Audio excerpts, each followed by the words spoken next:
She's a beautiful little girl. The detectives covered Ella up to her neck so she could see her daughter's very beautiful face. And I hated to see Ella, but I also didn't like Charity having to see her daughter like that.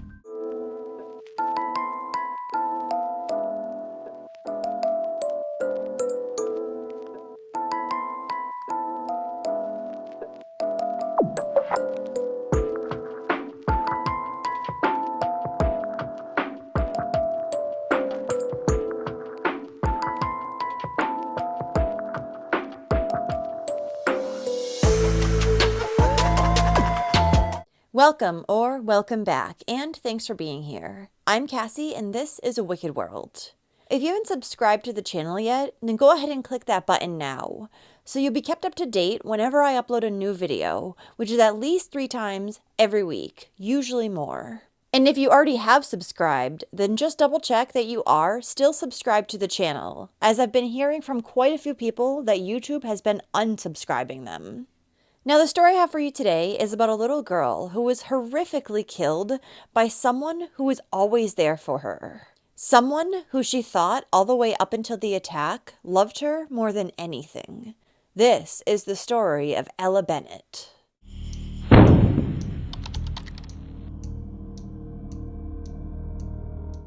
Ella Lee Bennett was born on April 12, 2002, in Noonan, Georgia, to her mother, Charity Lee Bennett, and her father, Jonathan Smith. Ella was a loving and sweet girl who could also be very bossy and opinionated. She had a big personality, and she made all those around her so very happy. So Ella's mother, Charity, had gone through a lot in her life. When she was only 6 years old, her mother, Kyla Bennett, was accused of hiring a hitman to shoot and kill her father, Bobby Bennett. However, Kyla would end up getting acquitted of the crime, though as Charity got older, she would say that she believed that her mother was truly guilty. Charity was a smart girl who skipped 10th grade and graduated high school with honors. But by the time she was a teenager, she was completely hooked on heroin. And when she was 17 years old, her mother gave her $100 and kicked her out of the house, telling her that she could either use the money to go get help, or she could use it to score more drugs, then find a place to overdose. Charity ended up spending half the money on drugs. Then she used the rest to get some gas to drive herself to a halfway house in Tennessee. She would remain clean for about a year and enroll in the University of Tennessee. But during this time, Charity kept having cravings for the drug and became very depressed. So she ended up making a deal with herself. If she felt the same way in 3 months' time, she would take herself out of this world by overdosing. About a month before this self-imposed deadline came around, Charity would discover that she was pregnant with her first child, Paris. According to her, Paris changed everything and saved her life. Because of this, Charity promised to always be the best mother she could to him and always love Paris unconditionally. The little boy was a talented, artistic, charming, and smart kid who had a very high IQ of 142. However, even from a young age, it was obvious that something wasn't quite right with him, with family and friends never being able to quite put their finger on it. Though it was known that his own father had been diagnosed with paranoid schizophrenia. In the years that followed, Charity stayed clean from drugs. She and Paris would briefly move to Alabama, where Charity met Jonathan Smith, and they had a daughter together, Ella. Now, Paris had been hesitant when his mother first became pregnant with Ella, but once his new little sister was born, he adored her. And she adored him. The two were inseparable. Ella, talk to us, Ella. Talk. Come on, Ella. Hello. This is Paris Bennett reporting live. This is Ella's pulpit reporting live at Ella's pulpit. This is the suspect of the dirty diaper. Okay, creating dirty diaper. Ella Lee Bennett. Charity and her children tried to move back in with Ella's father, Jonathan, in Alabama. But the relationship would turn sour yet again after Jonathan, who was an alcoholic, got in trouble with the law. Soon, Charity, who had been working long nights trying to get her concert promotion business off the ground, suddenly relapsed into drugs and began using cocaine. This was something that deeply troubled her son Paris, who was only 11 at the time. It also forced the preteen to start picking up his mother's slack and caring for Ella more. Charity and the kids then went to live with her mother at her sprawling ranch in Seymour, Texas. There, things got even more chaotic for the little family. According to Charity, it was like a perfect shitstorm.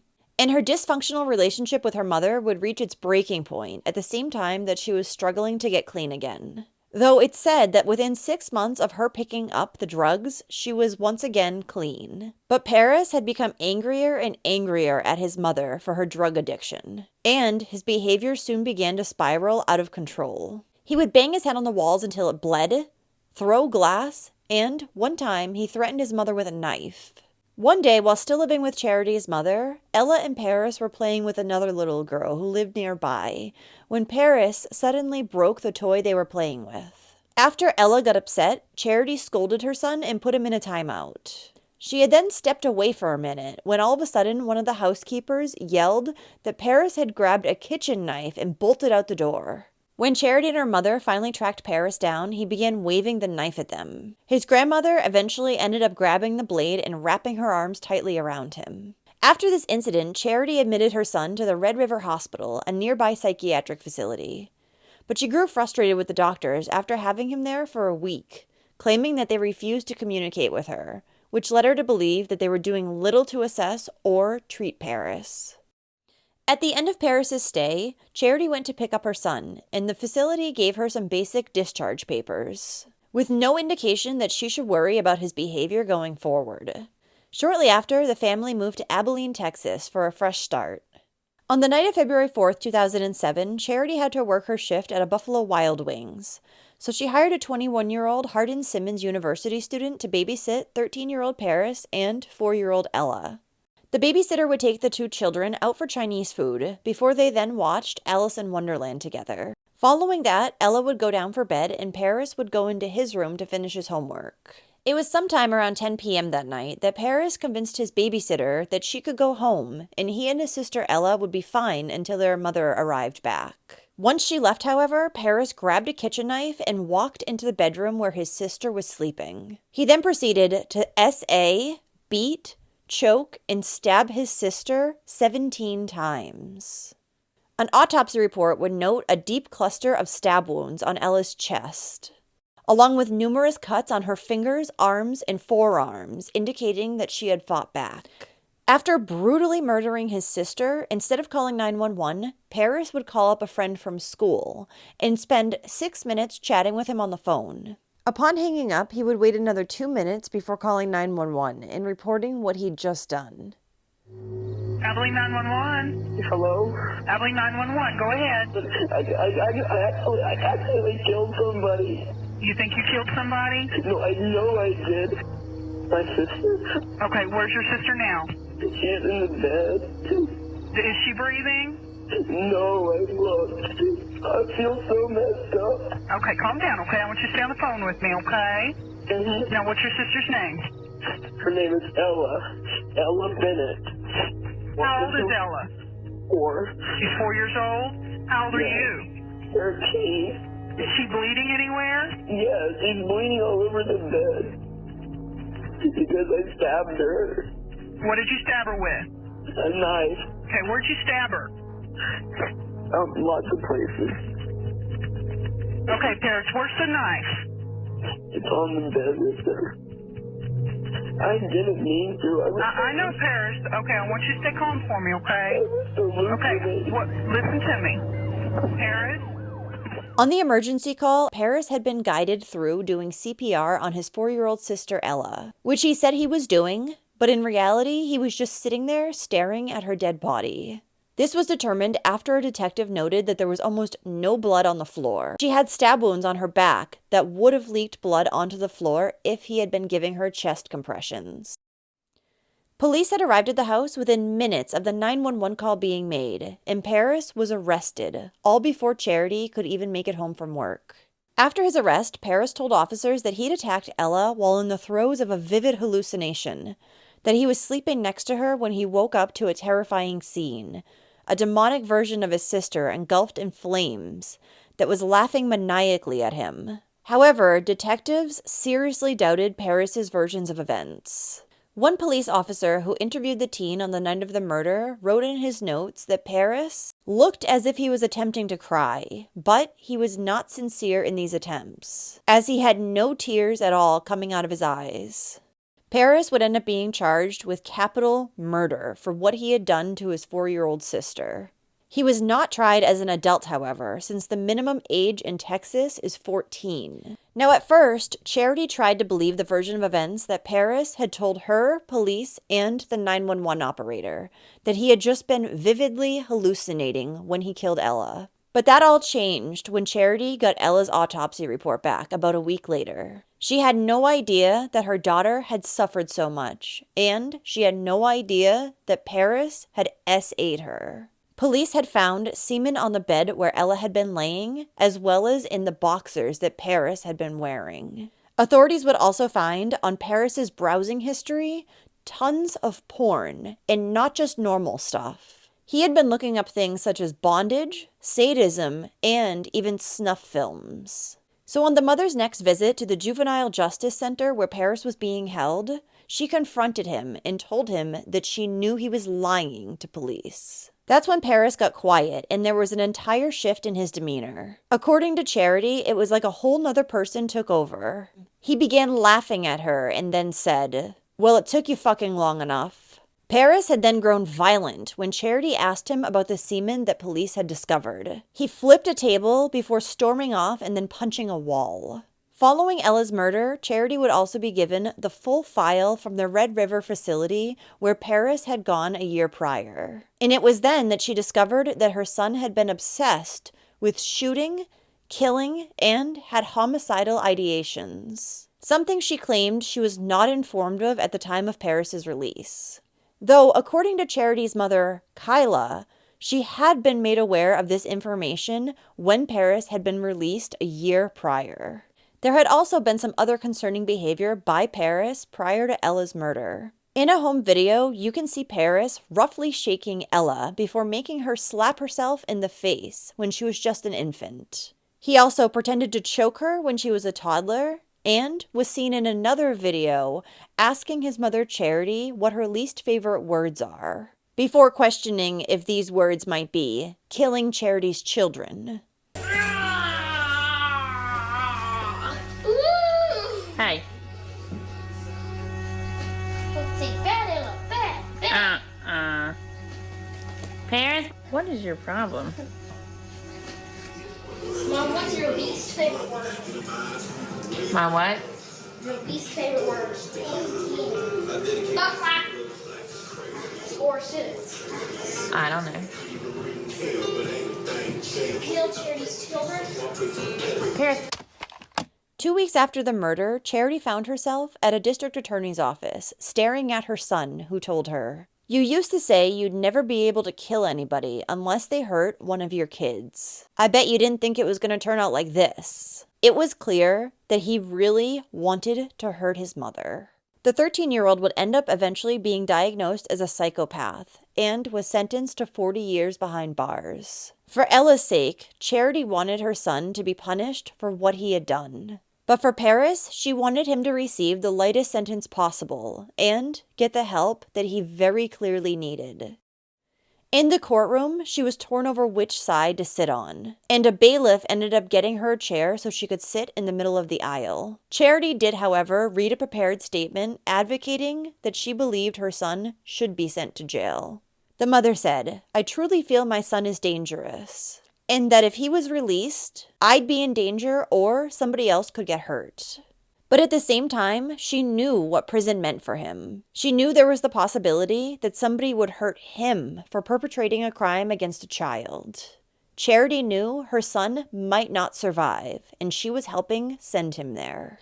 Despite the heinous crime that he had committed, Charity wanted to keep her promise to her son Paris, that she would love him unconditionally, no matter what. So she regularly visited her son in prison, continuing to do so even after one time he had attempted to choke her. Then, on another occasion, Charity would ask her son why he hadn't killed her instead. And he told her that was because it would have put her out of her misery. Instead, he killed Ella, so now she will suffer forever. Charity believes that Paris really, truly could care less that he essayed and killed his little sister Ella.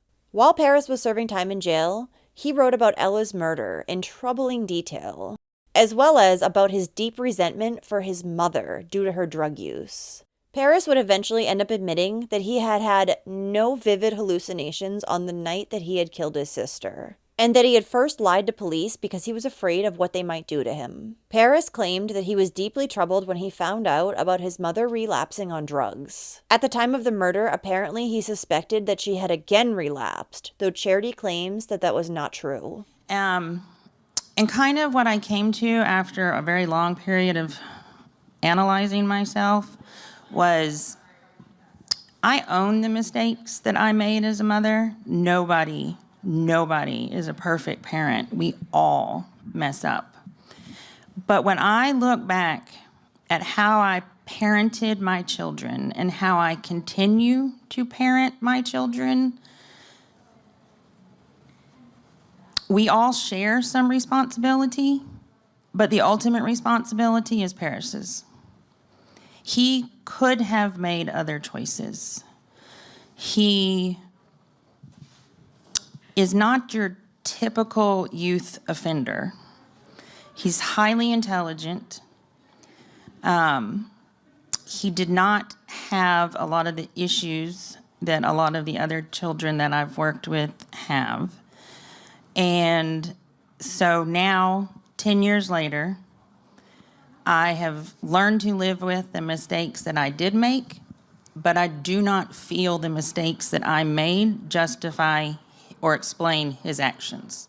Paris also wrote about his fascination with death, and how instead of calling a teacher, a family member, or a friend to talk about his concerns with his mother, he had instead settled on the morbid. Another key motive to killing Ella, according to Paris, was that he just wanted to see someone die. Paris additionally claimed that he had loved his sister with every fiber of his being, but had killed her partially because of an element of jealousy, but most of it because of his hatred of his mother. In fact, he had originally planned on killing Charity, but soon decided that it would be better to kill Ella, because this would hurt Charity even more. He said, "I found a way to take both her children in one fell swoop." On what would have been Ella's 9th birthday, April 12, 2011, Charity founded the Ella Foundation, which stands for Empathy, Love, Lessons, and Action. The nonprofit foundation was designed to help people affected by violence, mental illness, and the criminal justice system. However, she later decided to close down the foundation, feeling that the 13 years it had been in operation had done so much good, but she now needed to focus on her future. Then in January of 2021, Charity finally decided that she was going to cut all ties with her son Paris. She said that the decisions he made as a child were one thing, but at 27 years old, he was still showing his true colors when he began dating a woman who was out on bond after planning a mass shooting. Charity said, "Boundaries have been crossed too many times. I bought a gun, learned to shoot, I am really good now, and I said goodbye. I finally accepted that it's okay to love him as my son, but really dislike the man he has become." Charity also went on to have another son in 2013, whom she named Phoenix. She would allow conversations between Phoenix and Paris on the phone prior to her making her decision to stop communicating with him. Paris will be eligible for parole in 2027, and Charity has said if he's released, her and her new son Phoenix will go into hiding so that they cannot be his next victims. A memorial service was held for Ella Bennett at the Elliott Hamill Funeral Home Chapel of Memories in Abilene, Texas. She was then cremated.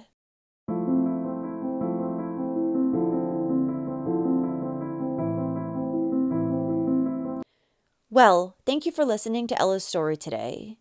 This poor 4-year-old little girl must have been so terrified and confused when her older brother began attacking her.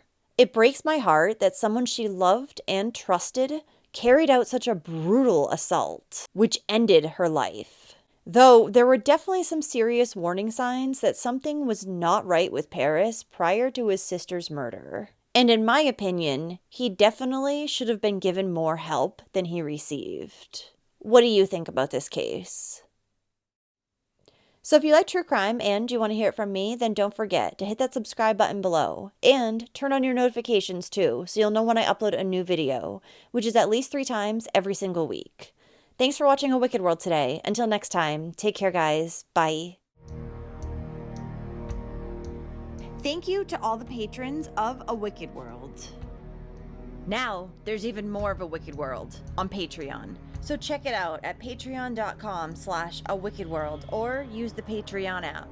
You'll have access to exclusive videos each month and more. Any support truly helps to make sure the victims never get forgotten and to highlight the shortcomings of society associated with each case. Do you have a suggestion for a case you'd like to see me cover? If so, send me an email at awickedworldtruecrime@gmail.com.